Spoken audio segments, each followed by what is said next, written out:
ગુજરાતની ધરતી પર અનેક એવી લોકકથાઓ છે જે સદીઓ પછી પણ લોકોના હૃદયમાં જીવંત છે। એવી જ એક પ્રસિદ્ધ કથા છે જસમા ઉડણની। આ કથા પાટણના પ્રસિદ્ધ સહસ્ત્રલિંગ તળાવ સાથે જોડાયેલી છે।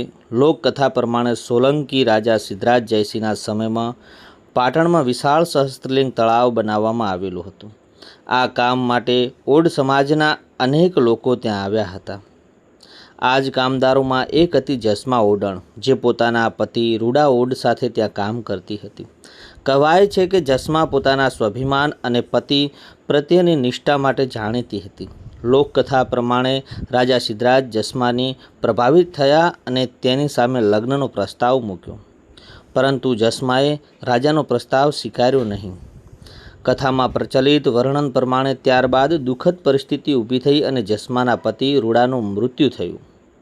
પોતાના પતિના મૃત્યુથી દુઃખી જસમાએ અંતે પોતાનું જીવન સમાપ્ત કરવાનો નિર્ણય લીધો અને રાજાને શ્રાપ આપ્યો કે સહસ્ત્રલિંગ તળાવમાં ક્યારેય ફરી પાણી નહીં આવે અને રાજા સંતાન સુખ નહીં મળે। લોકમાન્યતા પ્રમાણે ત્યારબાદ તળાવમાં પાણીની સમસ્યા ઊભી થઈ। સિદ્ધરાજને સંતાન સુખ મળ્યું નહીં। આ કારણે જસમા ઉડણ આજે પણ ગુજરાતની પરંપરામાં સ્વાભિમાની અને અડગ નિષ્ઠા પ્રતીક તરીકે યાદ કરવામાં આવે છે। પરંતુ એક વાત ધ્યાનમાં રાખવા જેવી છે કે જસમા ઉડણ આ કથા મુખ્યત્વે લોક પરંપરા અને લોક સાહિત્યમાં પ્રચલિત છે। તેના દરેક પ્રસંગને ઐતિહાસિક રીતે સાબિતી કરી શકાય તેમ નથી।